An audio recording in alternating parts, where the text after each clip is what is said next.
Kaip žaidimas, kuriam yra 10 metų, iki šiol yra gyvas, o nemaža dalis jį žaidžiančių žaidėjų net nėra perėję pagrindinės GTA 5 istorijos. Šiame epizode pakalbinau visiems gerai žinomą turinio kūrėją Simą, svarbiausia daryti, kad papasakotų, kas yra tas RP bei ką verta apie jį žinoti. Aš esu kitoks valiutos, nestatau į pirmenybę. Kas visgi taip įtraukė? Va čia geras klausimas. Kada visa šita roleplay mada Lietuvoje prasidėjo? Aš net nesigilinau ir galvoju, this is it? Aš apie tave sužinau kartais daugiau dalykų iš video, negu tu man realiai akis pasakai. Čia jau mano daržas. Kartais net matosi iš sukurtų personažų, žinai. Va čia buvo mano užmokestis. Vos tik žaidimui išėjus, GTA 5 pristatė GTA Online žaidimo versiją, kurioje bendruomenė galėjo rinktis iš galybės veiklų, vykdyti apiplėšimus, bandyti išgyventi zombio apokalipsės, lenktyniauti automobiliais ar lėktuvais ir dar galybė kitų žaidimo variacijų. GTA Online pristatė galimybę rinktis, tačiau vienas žaidimo modas išsiskyrė labiausia – roleplay. Tai žaidimo stilius modas, kuriame žaidėjas įsikūnija į savo susikurtus personažus bei vysto personažų istorijos liniją. Kas tau yra roleplay?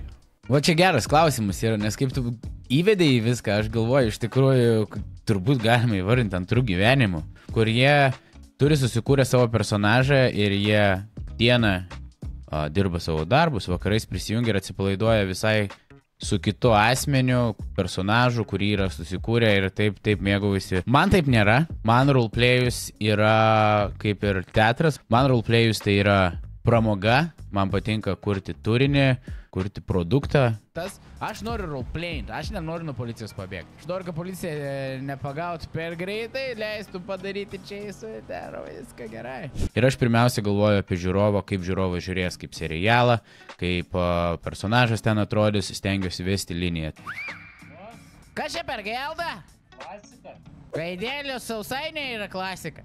Augant bendruomeniai 2015 metais atsirado naujas trečiųjų šalių žaidimo launcheris 5M, kuris prilipo lietuviams. Pradėjo steigtis pirmieji lietuviški serveriai, kuriuose dominavo RP stiliaus žaidimas, ir Simas vienas didžiausių Lietuvos streamerių ir turinio kūrėjų, kuris RP prisijaukino pakankamai anksti, nuo pat savo kanalo starto.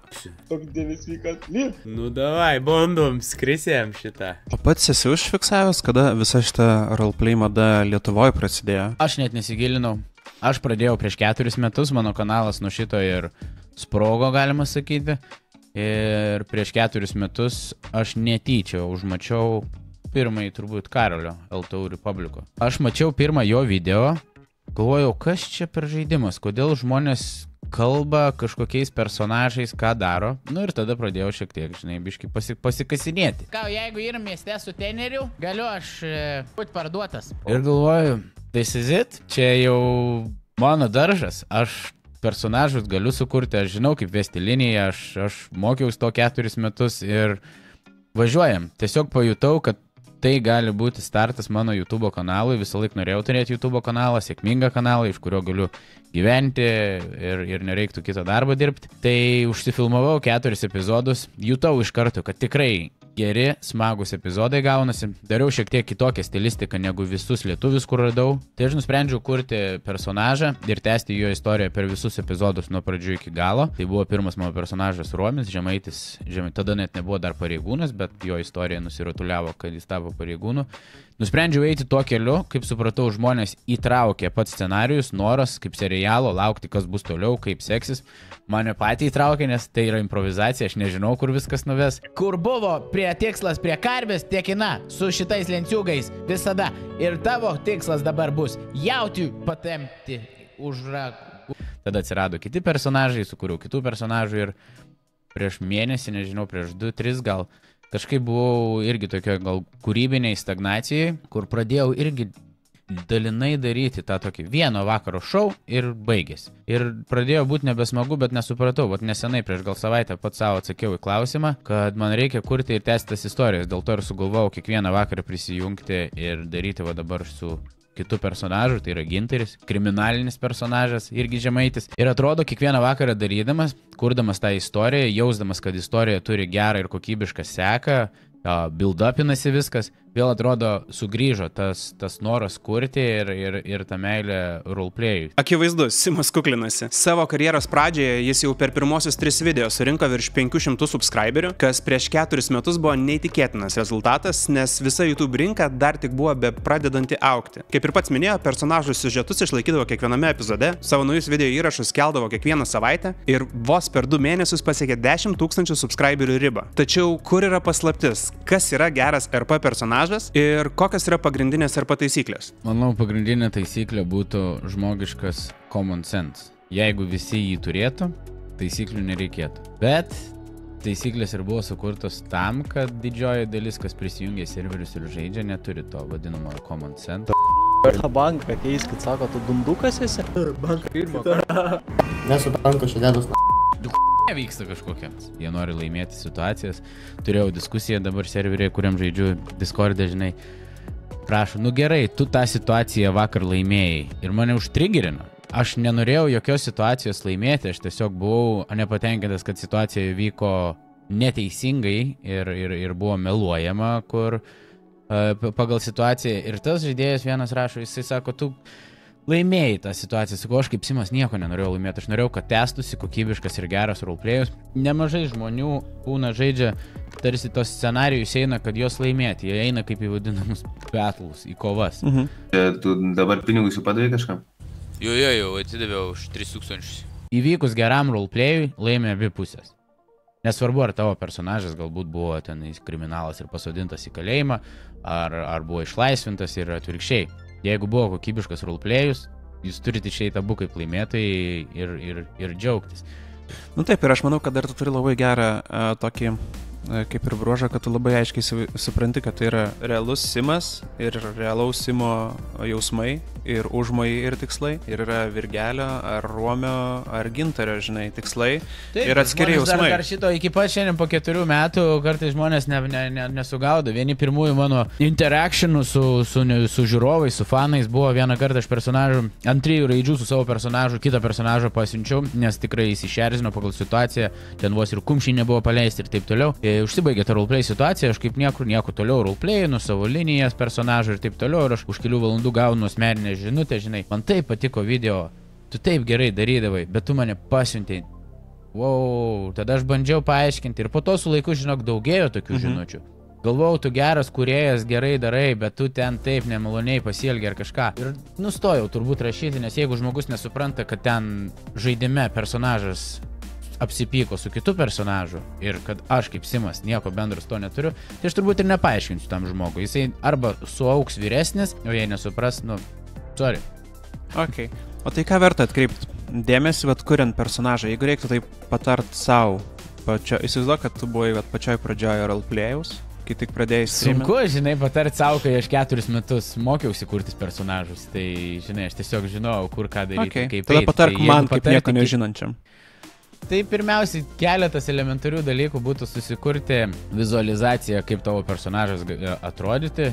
Aš visą laiką daryčiau kuo labiau iššaukiančią išvaizdą, kaip matai Virgis, ten skiauterė ir taip toliau, nes atsikreipia dėmesys, jeigu tu planuoji tai daryti dėl žiūrovų, jeigu dėl savęs nori sukurti personažą ir atsipalaiduoti, paroleplayinti, tai vis tiek bus smagiau, nes kiti žaidėjai atkreips tave dėmesį. Tai kalbant apie išvaizdą, siūlyčiau ekstravagantiškas išvaizdas, kokias nori, žinai, pasirinkti.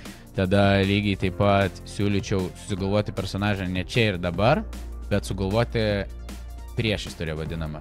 Gatvėje tu išeini į kavinę, galų galiai barą, alaus atsisėdai išgerti ir tu sėdi. Aš kartais būnu su draugų kompanija sėdžiu ir aš jaučiu, kad draugai tik bendrauja, o aš jau kažkokį žmogų nusijėmęs, nes man patiko, kaip jisai elgesi. Tada aš bandau netyčia, galbūt arčiau prieiti ir bandau išgirsti, kaip jis kalba.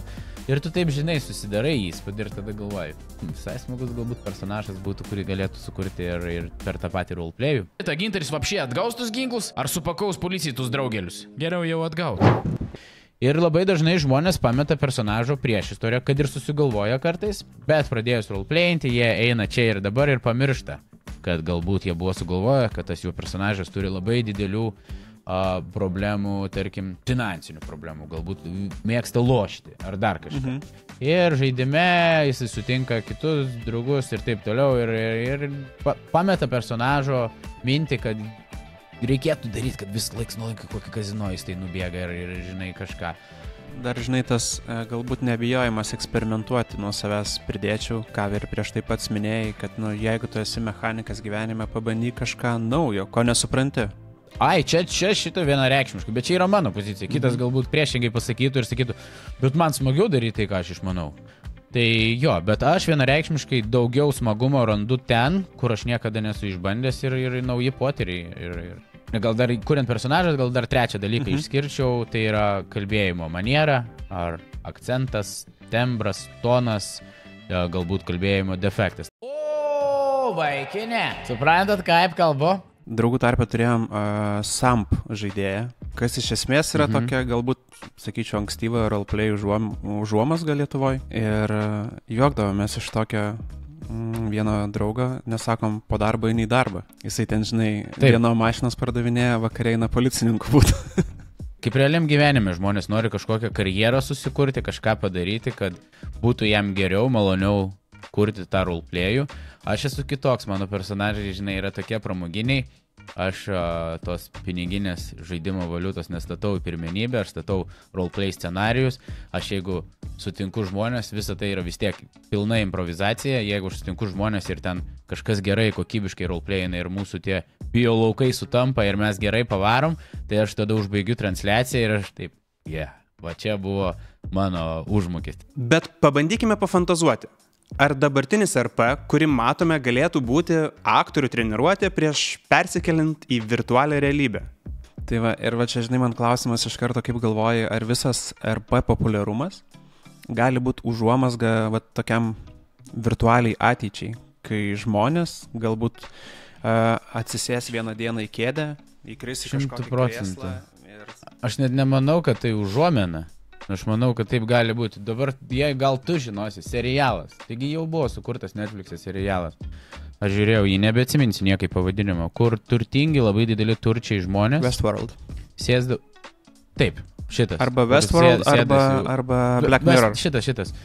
Ne, Westworld.